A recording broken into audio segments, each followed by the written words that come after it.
Bíblia comigo, se você tiver com ela em mãos, em João 15, versículo 15, que vai dizer o seguinte: já não vos chamo mais servo, porque o servo não sabe o que o seu Senhor faz, mas tenho-vos chamados amigo. Ser amigo de Deus é um privilégio e é isso que Ele quer de nós.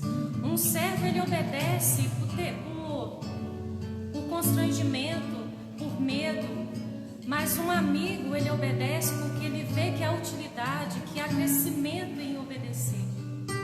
Jesus quer exatamente essa união nossa.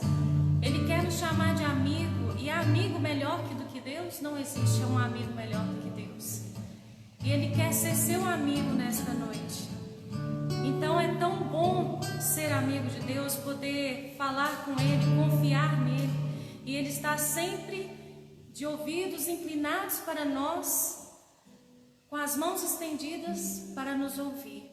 Isso é que é um amigo fiel, um amigo para todas as horas, o nosso bom pastor. E é na presença dele que nós louvamos, é na presença dele que nós estamos aqui nesta noite. Eu creio que a presença dele se faz aqui nesta noite, porque a palavra dele diz que onde estiver 2 ou 3 reunidos em meu nome, ali eu estarei. E eu creio que está aí na tua casa também, reunidos juntamente com a sua família, louvando, engrandecendo o nome do Senhor. Então vamos adorar ao Senhor, porque nós estamos na presença dele, amém?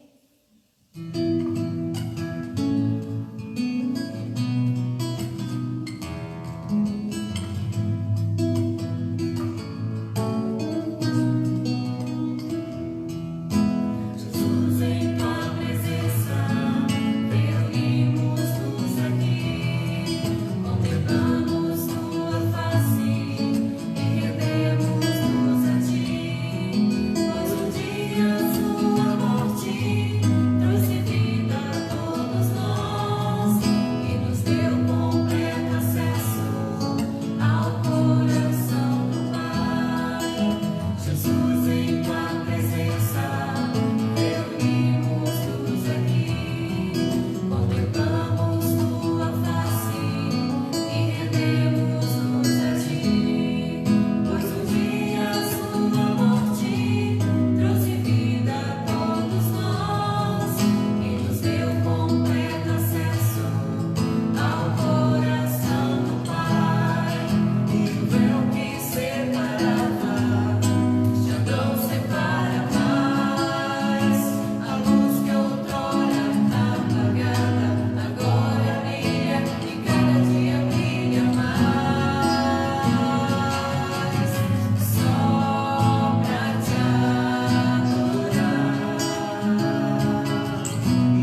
graça e paz, que Deus possa abençoar grandemente a sua vida em o nome do Senhor Jesus. Eu quero convidar você a abrir a sua Bíblia aí comigo no livro do profeta Abacuque, no capítulo de número 3. Esse texto é um texto muito conhecido, mas eu quero trazer para você algo da parte de Deus. A palavra do Senhor diz que ela se renova a cada manhã, e as misericórdias do Senhor também se renovam a cada manhã, e essa é a razão de nós não sermos consumidos, porque as misericórdias do Senhor, elas não têm fim, e elas se renovam a cada manhã. Abacuque capítulo 3, o que me chama a atenção dentro do que nós vamos meditar na palavra hoje, é que o nome Abacuque no hebraico também significa abraçador. O interessante é que a mesma raiz também para o nome Jacó, ou seja, Jacó. Muitas pessoas de forma equivocada dizem que Jacó é ladrão, mentiroso e usurpador. De fato, esses adjetivos são posteriores às ações e atitudes que Jacó teve. O nome Jacó, a raiz desse nome, significa aquele que não perde uma oportunidade, aquele que agarra. Na cultura judaica sempre se dá o nome de acordo com o nascimento ou com a perspectiva do mesmo. Abacuque também traz essa ideia. E dentro desse texto que nós vamos ver, no capítulo anterior ao 3, nós vemos que os caldeus vão invadir. Abacuque é aquele que intercede por um povo que vai para um cativeiro de 70 anos, já dito pelo profeta Jeremias. Nós vemos então Daniel e os seus amigos sendo levados para lá.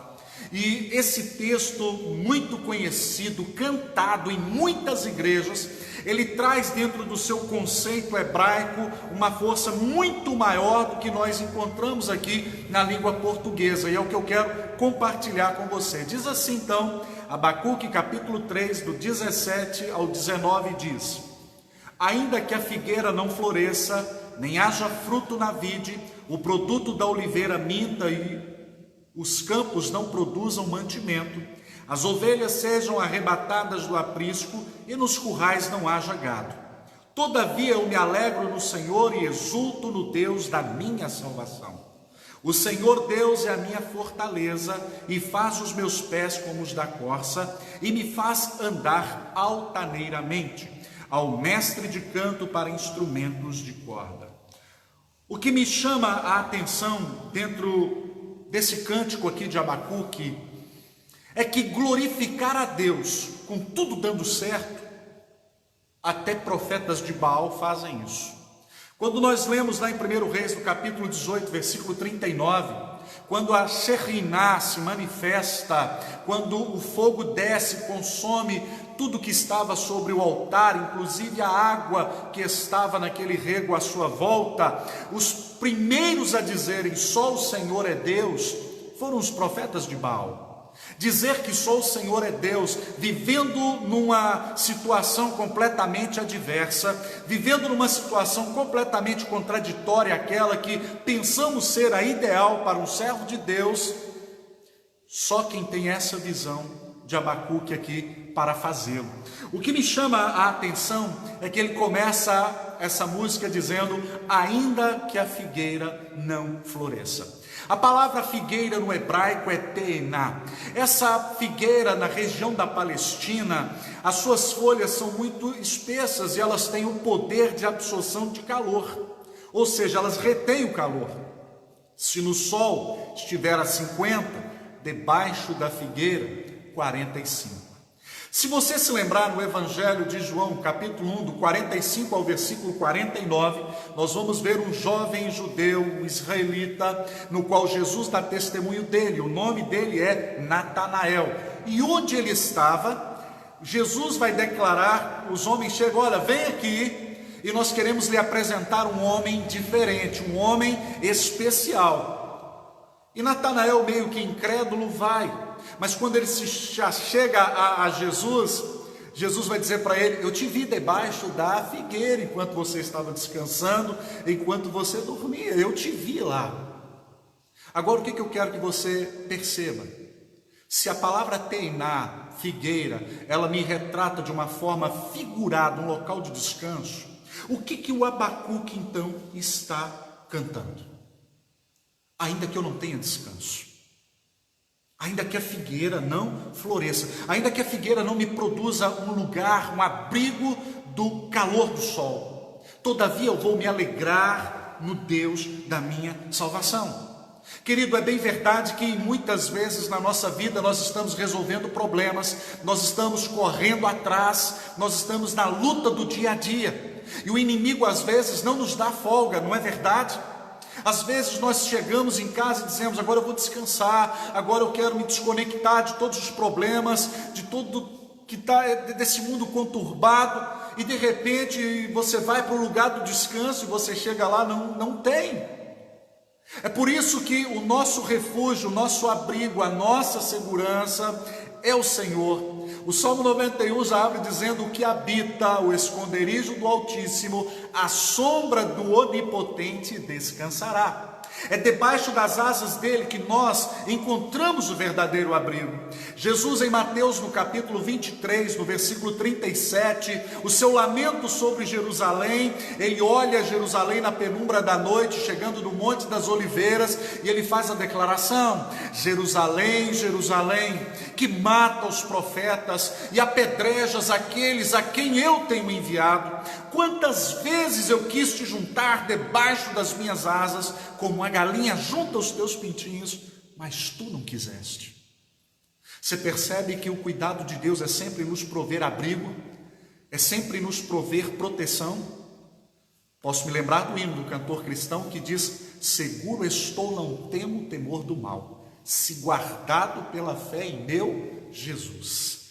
Meu querido, o único descanso de fato que teremos é debaixo das asas dele. O interessante é que o texto hebraico de Malaquias, capítulo 4, no versículo 2, apenas na Bíblia hebraica nós vamos ver lá que debaixo das suas asas, no português, tzitzit, lá no hebraico. E nós vamos perceber que debaixo das asas dele tem cura, debaixo das asas dele tem transformação. Todos que entenderam isso, inclusive a mulher do fluxo, ao tocar na orla do seu manto, Jesus disse: grande é a tua fé de crer que eu sou aquele de quem disseram os profetas. Debaixo da sombra dele, de fato, há um descanso para a sua mente, há um descanso para o seu coração.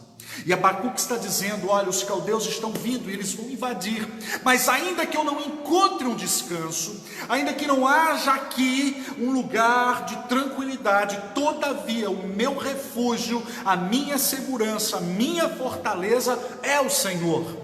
Então essa expressão dentro do texto hebraico, ela traz essa ideia: ainda que eu não tenha descanso, todavia eu vou me alegrar, eu vou me exultar no Deus da minha salvação. O que eu quero que você perceba é que a alegria do Senhor é a nossa força.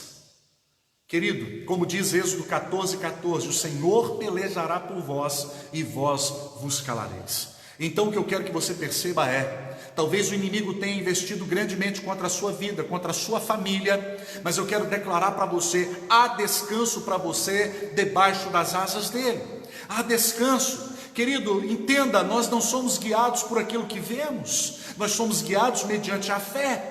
O autor aos Hebreus, no capítulo 11, versículo 1, ele declara que a fé é um firme fundamento das coisas que não se veem, mas é a convicção daquilo que se espera. E o versículo 6 do mesmo capítulo vai dizer que, ora, sem fé é impossível você agradar a Deus, porque importa que aqueles que se aproximam dele entendam que ele é galardoador daquele que o busca. Então eu quero que você, pela fé, entenda que há descanso para você em Deus. É bem verdade que talvez esse sistema corrompido pelo pecado no qual nós estamos nele, mas não fazemos parte dele.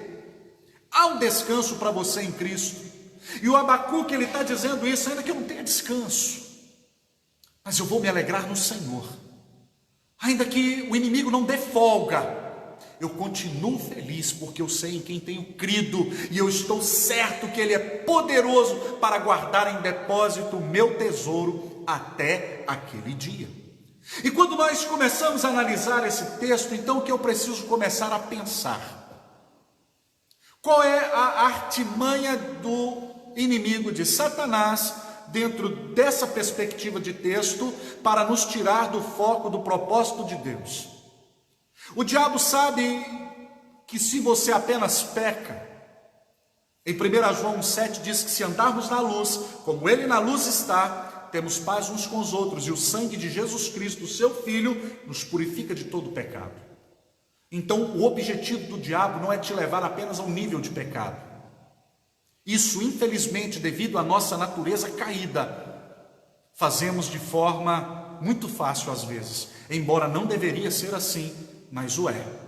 Mas graças a Deus que o sangue dele nos purifica.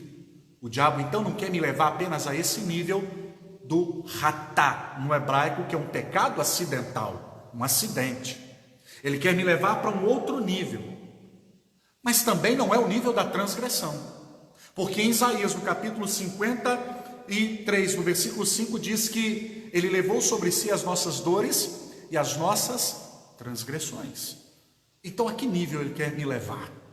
Para onde o diabo quer nos levar dentro de uma adversidade? Ele quer te levar a um nível de exaustão tão grande, um cansaço tão grande, não para que você peque, não para que você transgrida, mas para que você chegue ao ato de blasfemar. O que nós vemos em Mateus capítulo 12, versículo 31, Jesus falando aos escribas e fariseus, ele declara: todo pecado contra o Pai e contra o Filho ser-lhe-ão perdoados, mas se vocês pecarem contra o Espírito Santo, não será perdoado nem nesse tempo e nem no futuro. Então, que pecado é esse? Deus veio e o povo virou as costas para Deus. Jesus veio e foi crucificado pelos nossos pecados. Estamos agora no tempo do Espírito. Se nós o rejeitarmos, quem virá? O que é a blasfêmia contra o Espírito Santo, pastor? Então lhe digo, a rejeição ou a atribuição de uma obra da parte de Deus, dizer ou declarar que ela é do diabo, como eles estavam dizendo aqui para Jesus. Ele expulsa demônios em nome do príncipe dos demônios, Beelzebul, ou seja, o príncipe da casa das moscas, que é a tradução para isso. Então Jesus deixou isso bem claro. Então o cansaço que o inimigo, que o diabo quer imprimir contra a minha vida e contra a sua, é para que nós rejeitemos então o plano da salvação e viremos as costas para Deus e para o tempo do Espírito. Mas aqui, quando Abacuque se vê confrontado por lutas e adversidades, ele não encontra um descanso, então o diabo então olha e fala: agora Abacuque vai blasfemar, agora ele se voltará contra Deus. Então Abacuque declara: todavia eu vou me alegrar no Deus da minha salvação. E então você pensa, então agora o diabo parou, ele desiste, porque Abacuque prevaleceu. Mas não, se você continuar aqui na leitura, vai dizer que ainda que a figueira não floresça e nem haja fruto na vide. Agora vamos para o segundo ponto. Então ele está dizendo, ainda que eu não tenha descanso, e a vide aqui no hebraico, a palavra é Geffen. Se você olhar o que é Geffen, ou a vide, e se eu lhe perguntar qual é o símbolo bíblico para o vinho, você vai dizer alegria. Eu vou te dizer também, dentre muitas outras, mas eu quero destacar uma em especial. Nas bodas de Caná, na Galileia, no Evangelho de João, capítulo 2, o primeiro milagre de Jesus foi o quê? Transformar água em vinho.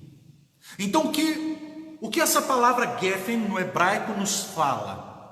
Ela nos fala sobre transformação. O que Abacuque então está cantando no contexto hebraico? Ainda que eu não tenha descanso e ainda que eu não veja uma transformação. Querido, é bem verdade que a gente sai da igreja, a gente ora, a gente busca, intercede pelos filhos, pelo marido, pela esposa, pelo trabalho, pela saúde, e as lutas não nos dão descanso, não nos dão paz para a mente, e você vai para casa e pensa, agora eu vou eu vou ver a minha casa transformada, eu vou ver a minha realidade transformada, a minha saúde transformada. Mas quando você adentra, você percebe que a sua realidade não muda, os problemas continuam lá, e no trabalho, ou na igreja, ou por onde quer que você vá, as suas circunstâncias não mudam. E Abacuque está dizendo: ainda que eu não tenha descanso, ainda que eu não veja nada transformado à minha volta, todavia eu vou me alegrar, eu vou me exultar no Deus da minha salvação. Porque às vezes, querido, nós não vamos ver a mudança. É como um homem que pega uma semente, a lança ao solo e depois a cobre. Nós não vemos o processo que está acontecendo ali debaixo da terra. Mas eu quero que você, pela fé, creia nesta noite. Não é porque você não vê o processo acontecendo que algo não esteja acontecendo. Nós não precisamos ver, se lembra aqui do início? Nós precisamos de crer. E essa palavra fé, a palavra emuná, ela é um anagrama dentro de uma oração judaica que foi reduzida para o português como amém, ou El Melech Neeman, Deus Rei fiel em todas as suas promessas. Meu querido, quando nós vemos a história de Israel, nós vemos a declaração daquele povo dizendo: de todas as boas palavras que o Senhor nos falou, nenhuma delas caiu por terra. Tudo aquilo que Deus prometeu, Ele cumpriu. Em Jeremias capítulo 1, versículo 12, a Bíblia diz que Ele vela para que se faça cumprir a sua palavra. Deus não é filho do homem, querido, para que se arrependa. Ele também não mente. Se Deus lhe fez uma promessa, creia, ainda que você não possa perceber nada mudando à sua volta, ainda que nada aconteça na sua vizinhança, no seu trabalho, na sua casa, na sua família, creia, porque Deus está trabalhando. Quando eu olho para Naamã, em 2 Reis capítulo 5, pessoas podem comprometer o nosso futuro, ou pessoas podem nos ajudar a ir para o centro da vontade de Deus. Quando Naamã vai ao profeta Eliseu, e ele diz: vá até o rio Jordão e mergulhe lá por 7 vezes.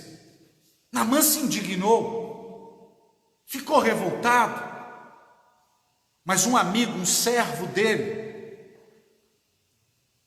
falou: Naamã, vamos para o bom senso. Pensa comigo. Se ele tivesse te pedido algo mais difícil, você não faria? Se ele tivesse lhe pedido para pelejar uma guerra, se ele te falasse para fazer algo extremamente difícil, você não faria? Vá ao Jordão e mergulhe. Você entende que pessoas erradas na nossa vida podem comprometer o nosso futuro? Cuidado com quem você anda, porque essa pessoa pode comprometer o projeto de Deus para a sua vida. Em 1 Coríntios 15:53 diz que as más companhias corrompem os bons costumes. Mas é bem verdade que existem muitos cristãos com a síndrome de Naamã. E qual é essa síndrome, pastor? Eu quero ser curado, mas tem que ser lá em Damasco, tem que ser no rio que eu quero, do jeito que eu quero, e quantos mergulhos eu quiser dar. Meu querido, o que nós precisamos entender que vai ser nos termos de Deus, no tempo de Deus e na hora de Deus. E o que você precisa entender é que Ele é fiel para cumprir as suas promessas. Se Ele lhe prometeu, Ele irá cumprir. Então, ainda que você não veja nada mudando, ainda que esse culto, essa live daqui a pouco termine, e você olha para a sua casa, você olha para os seus filhos, você olha para a sua realidade, você pensa: nada mudou. Talvez você acorde amanhã e vai olhar e dizer: continua a mesma coisa. Mas não é porque você não está vendo que algo não esteja sendo feito. Por que citei Naamã? Porque não houve cura no primeiro, nem no segundo, quarto, quinto e o 6º mergulho. Nada mudou. Mas a questão é que no 7º mergulho, quando ele voltou à superfície, ele estava curado. Josué também, na primeira, segunda, quarta, quinta, sexta volta, nada aconteceu aos muros de Jericó. Mas na 7ª volta, quando tocaram os instrumentos, Deus fez. O que eu quero que você entenda é que nem um vento diferente, nem uma nuvenzinha estranha, nem um arrepiar, O nosso problema é que estamos vivendo num tempo de fé sensitiva, não é verdade? O povo de Deus se tornou muito sensitivo, eu tenho que sentir. Porque eu não estou sentindo mais nada, eu não tenho que sentir nada, eu preciso é crer, e eu preciso entender que ainda que eu não veja a transformação, está acontecendo, e Abacuque está dizendo, eu não tenho descanso, eu não tenho visto nada mudar, mas eu me alegro no Senhor, eu me exulto no Deus da minha salvação, eu sei que Deus está no controle. É isso que Abacuque está dizendo. E ele vai continuar com a música agora dizendo também o seguinte: e o produto da oliveira minta. A palavra oliveira no hebraico é zait. Nós bem sabemos que o jardim da prensa ali, aportuguesado por Getsemane, mas o Getsemane, jardim da prensa. A minha pergunta para você é: quando a vida te comprime, quando as situações lhe apertam, o que sai de você?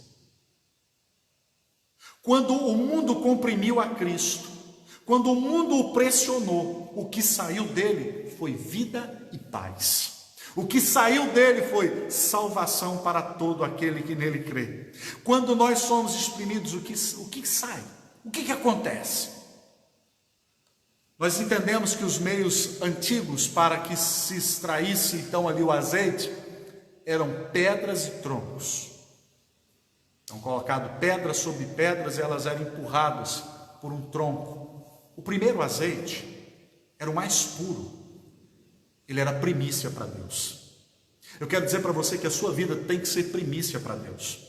O segundo azeite já não era tão bom quanto o primeiro, então ele também servia para colocar no templo, na menorá, ou seja, no candelabro, luz.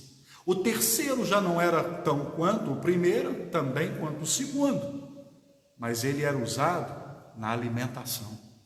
O quarto já vinha com muito farelo, muitos resquícios, então ele era usado para sabão. Você entendeu qual é a aplicação que Davi dá isso lá no Salmo? A nossa vida tem que ser primícia para Deus, você tem que ser luz para o mundo, você tem uma palavra que esse mundo faminto de Deus precisa, e nós temos uma palavra que pode mudar o mundo.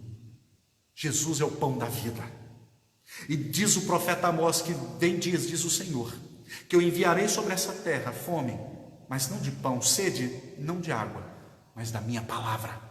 Querido Abacuque, agora ele está dizendo: olha, eu não tenho descanso, não estou vendo nada transformado. E aqui a palavra zait, o azeite, também aponta para a pessoa do Espírito Santo. Aqui nós falamos também de unção. Pastor, para que nós precisamos de unção? Muito simples. A unção me fará chegar onde eu nunca chegaria, ter o que eu nunca teria e ser o que eu nunca seria. Há uma grande diferença quando alguém canta com unção, prega com unção, quando a unção de Deus está sobre a vida dele e quando ele é apenas um cristão funcional, como a da igreja de Apocalipse capítulo 2. Olha, vocês são muito bons, hein? Vocês trabalham, botam para quebrar mesmo, vocês põem à prova quem diz que é e não é, vocês trabalham muito, mas eu tenho contra vocês uma coisa: vocês perderam o primeiro amor. Então é possível as pessoas trabalharem na igreja, fazerem as coisas para Deus e não ter amor no serviço. Elas estão apenas inseridas num grupo, e elas, para não se sentirem isoladas, para que não se sintam de alguma forma só, então elas precisam participar de um grupo. E a minha pergunta para você é: você é mais do que isso, você é parte do corpo. Nós precisamos voltar ao primeiro amor para ter prazer, para fazer qualquer coisa para Deus. E o que nós percebemos aqui é isso: a unção eu preciso para ter o que nunca teria, fazer o que nunca faria e ser o que nunca seriam. Porque sem a unção nós podemos fazer muitas coisas, mas no entanto vamos ouvir dele o que está lá em Mateus capítulo 7, a partir do versículo 21 e 22, que diz: nem todo aquele que diz Senhor, Senhor entrará no reino dos céus, mas aquele que faz a vontade de meu Pai que está nos céus. Porque muitos vão me dizer naquele dia: isso é dom, Senhor, no teu nome expulsamos demônios, falamos noutras línguas, colocamos as mãos sobre os enfermos e os curamos, mas eu lhes direi, aberto e explicitamente, nunca vos conheci. Apartai de mim os que praticam a iniquidade. Você percebe que você pode fazer muita coisa para Deus, e o próprio Jesus declarou isso. O que aqueles homens disseram não era mentira. Eles expulsaram demônios? Sim. Falaram outras línguas? Falaram. Fizeram grandes sinais e prodígios? Fizeram. Mas o que Jesus disse para eles? Não conheço vocês. A unção faz a diferença. Uma carta não vai para nenhum destino sem o selo, e você não poderá ir até Deus sem o selo da promessa. E quem é Ele? O Espírito Santo. Querido, quando nós olhamos para esse texto e a gente entende que Abacuque agora está cantando, você sabe o que? Olha, ele disse, ainda que eu não tenha descanso, ainda que eu não veja transformação, olha aí, agora ele está dizendo, ainda que eu não sinta a sua presença. Porque eu pergunto para você, é todo dia que a gente quer ir na igreja? É todo dia que você quer ler a Bíblia? Sim ou não? Todo dia que você fala, nossa, eu quero ler a palavra, nossa, eu quero cantar, eu quero fazer alguma coisa para Deus. É todo dia? Querido, tem dia que é pela misericórdia e pela graça. Nós vemos lá no primeiro capítulo de Reis, capítulo 19 de Reis, versículo 4 e 5, um homem que orou e fogo desceu do céu, homem que fez grandes sinais, e agora ele está lá, pedindo para morrer. Elias está falando, para mim basta. Quero morrer, não sou melhor que meus pais, para mim deu, para mim acabou, chega. Mas Abacuque está dizendo algo aqui extraordinário. Ele está dizendo, olha, ainda que eu não tenha descanso, ainda que eu não veja transformação, ainda que eu não sinta a sua presença, porque eu não tenho que sentir, eu tenho que crer. Nós não servimos a Deus porque a gente sente, a gente serve porque a gente sabe. Porque sentir, meu querido, você pode sentir errado. E quantas vezes você já não sentiu errado? Você foi ao médico sentindo uma coisa, chegou lá, era outra. Ou você passa por alguém e fala, estou sentindo que fulano está indiferente comigo. Eu estou sentindo que essa pessoa está meio estranha. E depois você descobre que aquela pessoa tem outros problemas que nada tem a ver com você. E aí eu lhe pergunto, então, você sentiu certo? Então a nossa vida com Cristo não é baseada em sentimentos, mas em convicções. O que eu sei é mais importante do que aquilo que eu estou sentindo, porque eu posso sentir errado. Porque tem dia que a gente sente vontade de nem sair da cama, tem dia que a gente não sente vontade nem de comer, tem dias que nós não sentimos vontade de fazer nada, a gente simplesmente fecha as cortinas e a gente se isola do planeta Terra. Eu quero dizer para você, não faça isso, você se tornará uma presa mais fácil. O que Abacuque está dizendo é, olha, eu estou cansado, mas eu me alegro no Senhor, eu não vejo nada transformado, mas eu me alegro no Senhor, eu não estou sentindo a sua presença, mas eu estou feliz com o Senhor. É como diz o hino, né? Sou feliz com Jesus, sou feliz com Jesus, meu Senhor. Embora as adversidades, embora as minhas circunstâncias possam não ser as melhores, mas eu estou feliz com Ele, porque com Ele eu sei qual será o final. Amém? Agora presta atenção, Abacuque continua dizendo, e os campos não produzam mantimento. A palavra campo aqui, é muito fácil dizer nas regiões onde há muito plantio de café ou cana de açúcar. Vou usar esses exemplos para que você entenda. Aqui a palavra campo, orel, tem a ver com finança no hebraico, orel. O que me chama a atenção é que quando um produtor lança uma semente no solo, qual é a garantia de que ele vai colher alguma coisa? A terra pode garantir para ele uma produção que ele nunca viu? Sim ou não? Claro que não. Então quem semeia, semeia com fé, com expectativa de que vá colher. Aqui o Abacuque está dizendo, Senhor, as minhas finanças estão indo embora, meu dinheiro foi. Olha, eu não estou tendo descanso, eu não vejo nada transformado, eu não estou sentindo a sua presença. E agora, olha, os campos não estão produzindo, a crise está chegando. É como Elimeleque que sai da casa do pão, da palavra hebraica Beit Lehem, casa do pão, e vai para Moabe, a bacia de banho, um termo pejorativo que Deus usa em relação a Moabe. Agora olha aí para você ver. Abacuque agora está dizendo: Senhor, o dinheiro foi.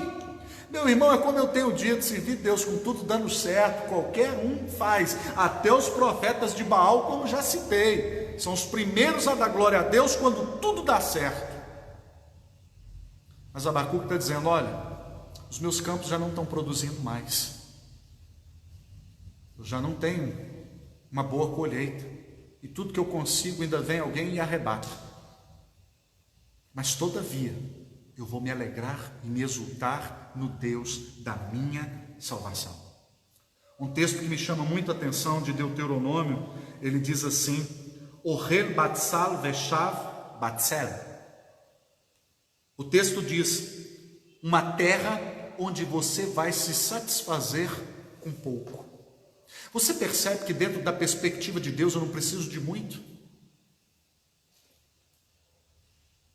Mas eu preciso entender que eu possuo e não sou possuído por essas coisas. Jesus sempre disse: se você tem o que comer, o que beber, esteja feliz com isso.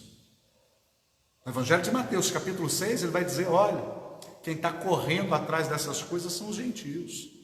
Mas eu sei que vocês, meus filhos, precisam de tudo isso. Mas faz o seguinte: me busquem em primeiro lugar, no versículo 33, e eu vou prover isso tudo que vocês precisam. Meu querido, quando Deus te olha nessa noite, Ele não analisa que você é uma pessoa bem-sucedida pela tua conta bancária, pelo lugar que você mora, pela marca do seu carro, mas por aquilo que você é diante dele. Em Lucas capítulo 12, versículo 15, ele declara: abstenha-se de toda e qualquer avareza, porque a riqueza de um homem não consiste na abundância de seus bens. A minha riqueza não está avaliada dentro daquilo que eu tenho, mas dentro daquilo que eu sou. E as pessoas estão tão preocupadas em ter e se esquecem de ser. E quando eu me esqueço de ser, o perigo é que nós passamos a usar as pessoas ao invés de usar as coisas. Nós invertemos os valores. Em 1 Timóteo 6,10 diz que o amor ao dinheiro é a raiz de todos os males. O dinheiro não é ruim, o problema é o amor a ele. E aqui Abacuque está diretamente falando sobre a finança que não vai bem, porque o campo não está produzindo. A sua subsistência, da sua família, do seu povo, adivinha do campo. O campo não produz. Qual é o efeito que isso gera na sociedade? Escassez, falta, crise. Mas o que ele está dizendo? Todavia, eu não estou tendo descanso, nada muda, eu não sinto a sua presença, o dinheiro está voando pela janela, mas eu me alegro no Senhor, porque eu me exulto no Senhor, porque Tu és o Deus da minha salvação. Eu quero dizer para você que com Deus tudo vai ser restaurado, mas sem Deus você vai perder tudo. Querido, tem pessoas que já perderam tanto, que a única coisa que sobrou para elas, presta atenção nisso que eu vou te dizer, existem pessoas tão pobres, paupérrimas, que a única coisa que sobrou para elas foi o dinheiro. Você me entende? Pessoas tão pobres que a única coisa que elas têm é o dinheiro. Lembra, a Bíblia, ao falar de pobreza, dentro da visão judaica, ela não fala sobre dinheiro, ela fala sobre quem você é nele. Agora preste atenção, avançando aqui, Abacuque agora continua dizendo: e as ovelhas sejam arrebatadas do aprisco. A palavra ovelha no hebraico é tson. Quando a gente fala de ovelha, Davi falando isso dentro da perspectiva de ovelha, e pondo Deus como seu supremo pastor ali no Salmo 23, ele diz: Adonai roi lo irsa, o Senhor é meu pastor, de nada terei falta, na tradução clássica. Ele me é suficiente. Mas aqui Davi estava dizendo que, olha, O Senhor é meu pastor, não vai me faltar nada. Não vai me faltar dias bons, também não vão me faltar dias ruins. O importante é que em todos esses dias eu vou tê-lo. A palavra roí ali no contexto é pastorear, aquele que cuida, é aquele que te leva para a água de descanso, é aquele que limpa a sua lã, é aquele que te leva para junto de águas, no hebraico, aquietadas. É aquele que se preocupa com a sua segurança. Então Davi, falando dentro da perspectiva de ovelha, ele está dizendo, olha, você acha que a ovelha em si, ela está assim, gente, será que vai ter pasto amanhã? Será que amanhã tem abrigo? Será que amanhã vai vir lobo? Será que amanhã vai estar tudo tranquilo? Como é que vai ser amanhã? A ovelha ela não tem essas preocupações. A ovelha é aqui e agora. Ela sabe que o seu pastor está ali e ele é tudo o que ela precisa. Ele sabe que ele vai proteger do ataque dos animais. Ele sabe que é ele que vai prover o abrigo, que é ele que provê a segurança. Então Abacuque está dizendo, Senhor, tem dia que falta paciência, porque a palavra de som na ovelha, ela tem muito a ver com isso, com a tranquilidade, com a paciência.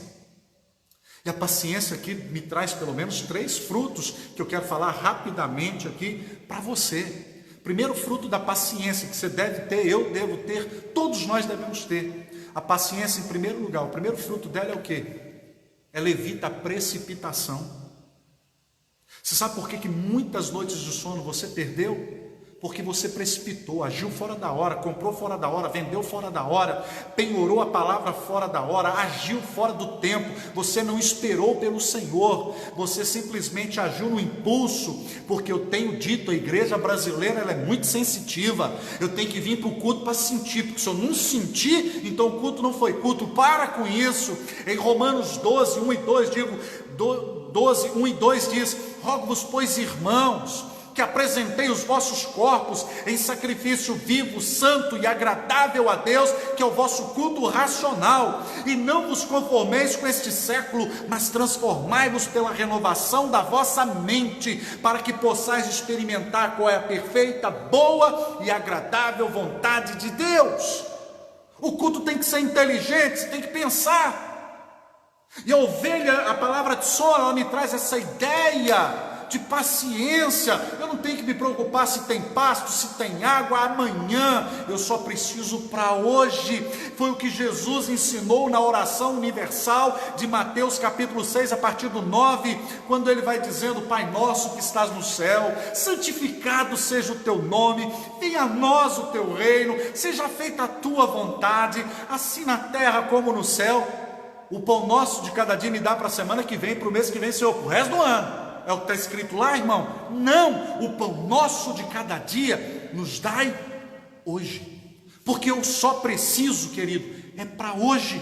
Porque amanhã não existe, porque quando o amanhã chegar, já é hoje de novo. Lembra do maná? O que Deus estava ensinando para aquele povo? Não recolha mais do que o necessário, porque eu vou prover para vocês todos os dias. A palavra provisão no português, a palavra raiz irê no hebraico, é Deus será visto.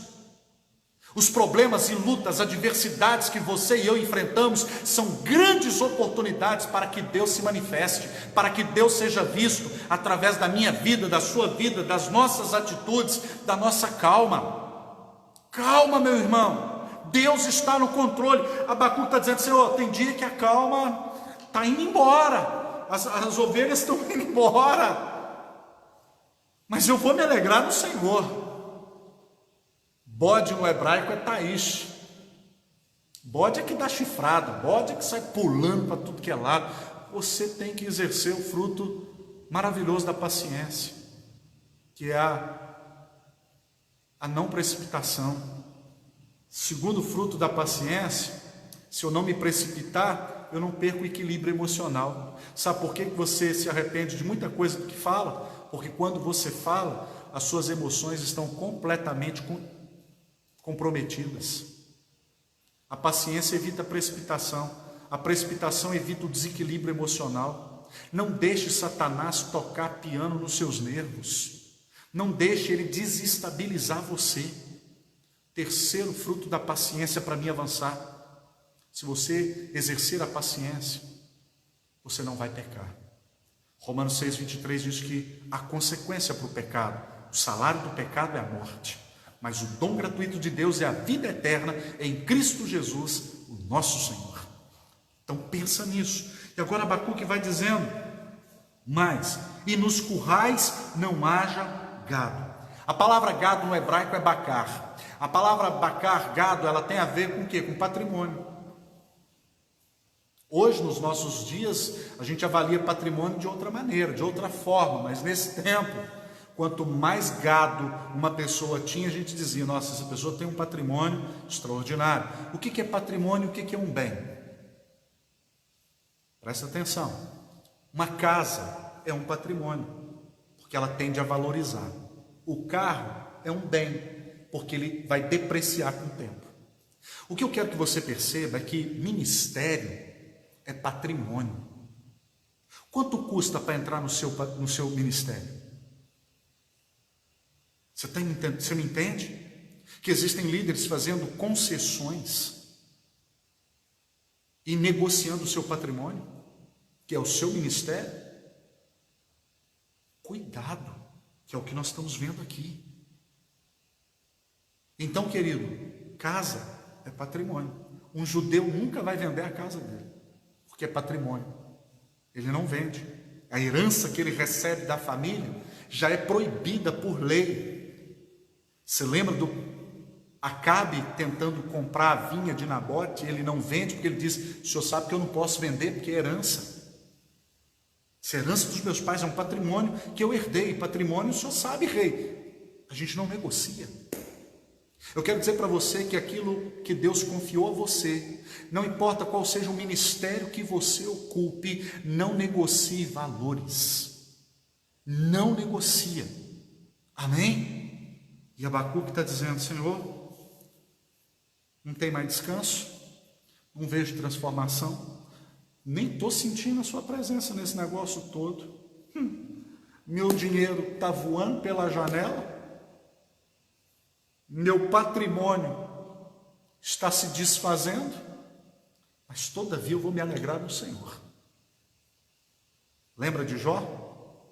Quem deu testemunho de Jó, meu irmão, foi o próprio Deus, que virou para Satanás e disse, tem visto o meu servo Jó, fiel, íntegro, e que se desvia do mal? Justo, olha, e se desvia do mal? Se Deus e o diabo agora fosse bater um papo a meu respeito, a seu respeito, com o diabo, qual seria o teu da conversa? O que Deus falaria? Ah lá, meu servo, justo, fiel, íntegro e que se desvia do mal? O que Deus falaria? O que nós percebemos aqui é que Abacuque está dizendo, não importa a circunstância, a minha alegria não está nisso, a minha paz não está nisso, a minha estabilidade não está nisso, está no Senhor. E agora aqui, caminhando aqui para o final, ele vai dizer o seguinte, no versículo 19, o Senhor Deus é a minha fortaleza e faz os meus pés como os da corça. Engraçado, ele não falou pata, porque corça não tem pé, não é verdade? Pata. Mas ele está falando do que aqui? A palavra hebraica aqui é regel, e a palavra regel significa pés. Mas ele está falando do que em relação à corça? A sua habilidade. Olha bem para você ver. Ele está dizendo, Senhor, me dá a habilidade da corça. Quais são as habilidades que a corça tem? Você sabia que um urso polar, ele consegue farejar uma foca a 1 quilômetro enterrado na neve? O poder olfativo da corça, se não me trair aqui a memória, 40 e poucas vezes mais do que o humano. O que Abacuque está dizendo? Faz os meus pés como os da corça, me dá a habilidade que a corça tem, tanto para fugir. Mas o grande segredo que Abacuque vai revelar aqui, pedindo isso, é o seguinte, olha bem, quando a corça consegue, pelo ar, farejar o seu predador, é aqui que eu quero que você preste muita atenção nessa mensagem. o predador também tem a mesma habilidade que a corça, o olfato, o seu faro apurado. Você se lembra quando Davi no Salmo 42 diz assim: assim como a corça suspira pela corrente das águas, por ti suspira minha alma, ó Espírito de Deus. Você sabia que a corça consegue farejar água? Aí você diz: mas pastor, impossível, a água não tem cheiro. Verdade, mas ela consegue pelo seu olfato perceber na atmosfera, no ambiente onde tem mais umidade, e consequentemente, se ela sabe que tem muita umidade para lá, então lá tem água, tem um rio, tem um lago. Então quando a corça percebe, já viu como é que ela fica? Paradinha. Ela levanta uma de suas orelhas e ela começa a farejar. O vento revelou a ela que tem um predador. Ela já sentiu o cheiro de um predador. O predador tem a mesma habilidade que ela, também já farejou.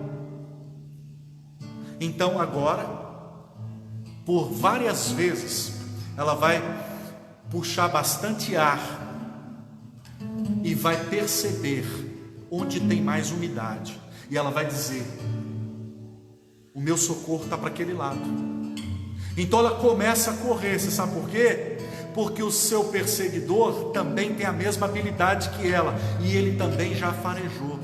O que isso quer dizer, pastor? Em primeiro ponto, o que isso quer dizer? Que quem te persegue geralmente tem a mesma habilidade que você tem. Quem persegue professor é professor. Quem persegue pastor é outro pastor, que ao invés de pregar, ao invés de ensinar a escritura, fica criticando o outro. Você viu o pastor fulano, que lá não vai lá, sabe o que ele está pregando? Tudo errado. É pastor que persegue pastor. É ministério de louvor que persegue ministério de louvor. É policial que persegue policial. Sempre os que têm a mesma habilidade é que perseguem. Só que eu louvo a Deus que a palavra perseguidor no português já está dizendo tudo, né? Que quem te persegue sempre vai estar atrás de você, nunca na sua frente. Então você sempre vai estar na frente, querido, porque dentro de você está Jesus. Quem te persegue vai estar sempre atrás, nunca à sua frente. E a corça então começa a correr em direção à água. E quando ela encontra, você sabe o que ela faz? Ela mergulha. E quando ela mergulha, ela neutraliza o seu ponto fraco. Quando ela sai do outro lado, o seu perseguidor, que estava no faro, perdeu. O problema de muito cristão é que mergulha, mas fica com a cabecinha para fora. Ele não mergulha, ele só pula lá. Ele não vai para um profundo com Deus, como Ezequiel 47, que diz: e aí, Ezequiel, vai ficar na poça d'água ou vai mergulhar? Tem muitos que não querem fazer como Pedro em Lucas capítulo 5, de ir ao profundo com Deus, e ficam na superfície e se tornam presas fáceis. Abacuque está dizendo: Senhor, olha, eu não estou tendo descanso, nada muda, não tenho sentido a sua presença. Às vezes a minha paciência acaba, esgota, minhas finanças vão embora, meu patrimônio está indo,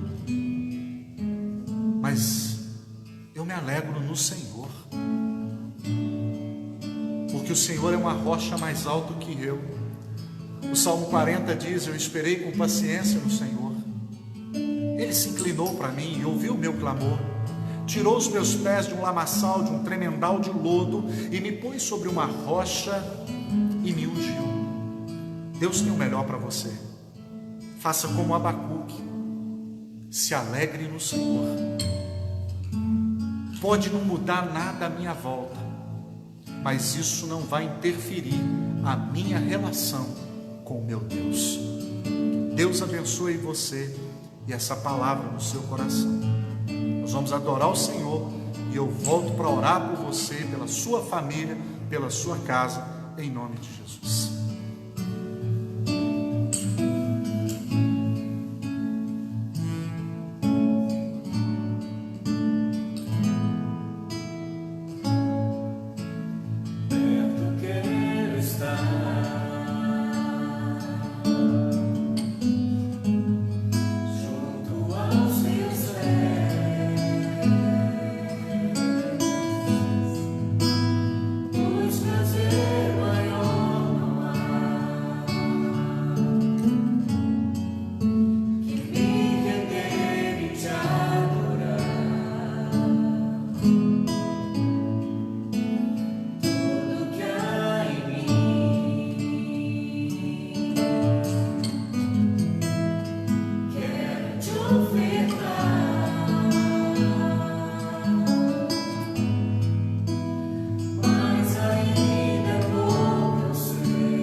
Amém? Como nós acabamos de adorar, não importa as circunstâncias, nós adoramos ao Senhor. Tudo dando certo, a gente continua servindo a Deus. Tudo dando errado, a gente continua servindo a Deus. Porque as nossas convicções não mudam de acordo com as circunstâncias. Elas devem permanecer inalteradas e inabaláveis. Amém? Vamos orar. Grande Deus e Pai, nós colocamos agora, Senhor, cada pai, mãe, filhos, agora, meu Deus, diante do Senhor, essa família, meu Deus, que tem buscado um ajustamento. O inimigo, ó Deus, talvez tenha investido fortemente contra esta casa. Senhor, sustenta os teus servos, dê a eles sabedoria, para que possam suportar o dia mau, porque o teu dia virá. Senhor, abençoe aqueles que estão agora clamando, ó Deus, por uma bênção de cura. Alguém da sua família que está no hospital, que está, ó Pai, enfrentando situações difíceis agora de saúde, vá ao encontro dessas pessoas, meu Pai. Aqueles que estão lutando, ó Deus, para se libertar dos vícios, que que o Senhor possa sustentá-las, meu Deus, e fortalecê-las em nome de Jesus. Pai, talvez alguém do outro lado agora está precisando de um emprego para a manutenção da sua família. Senhor, ajuda, que ele não perca a esperança, que ele continue lutando, dê forças, meu Pai. Senhor, aqueles que também estão do outro lado agora, se reconciliando com o Senhor, dizendo: eu quero voltar, eu quero estar com o Senhor. Senhor, entra nesta casa, entra nestas vidas agora, transforma, meu Pai, quebra toda barreira, toda dificuldade e venha salvar, meu Pai, em o nome de Jesus. Dê a cada uma dessas pessoas uma noite de paz, uma noite de bênção, em o nome do Senhor Jesus. Eu já te agradeço, Pai, crendo nas vitórias, no nome de Jesus. Amém, Deus. Amém, glória a Deus. Queridos, estamos chegando ao final de mais um culto, e terça-feira, às 18 horas, querendo Deus, estaremos de volta aí com mais um devocional para abençoar a sua vida. Então não deixe de participar, divulgue, passe essa mensagem, abra salas de vídeo, divulgue isso, vamos pregar o Evangelho. Nós podemos conquistar espaço, nós podemos saquear o inferno e povoar o céu, no nome de Jesus. Eu creio nisso e eu conto com você para isso, tá bom? Irmãos, eu quero divulgar desde já, no próximo domingo, pela manhã e à noite, eu tenho uma mensagem que eu quero estar ministrando para o seu coração, algo que vai impactar a sua vida. Então não deixe de participar. Então não vai ter semana? Vai ter a semana, mas eu já quero divulgar desde já, para o próximo domingo, manhã e noite, uma mensagem especial que eu quero falar para o seu coração. Não que as outras não sejam, são, mas essa aqui em especial, eu quero falar algo da parte de Deus ao seu coração, e eu espero você. Terça-feira, 18, quarta, quinta, sexta-feira, sempre às 18 horas. Que Deus te abençoe, que essa semana seja a melhor semana da sua vida. Que Deus te abençoe. Até terça, às 18, se Deus quiser.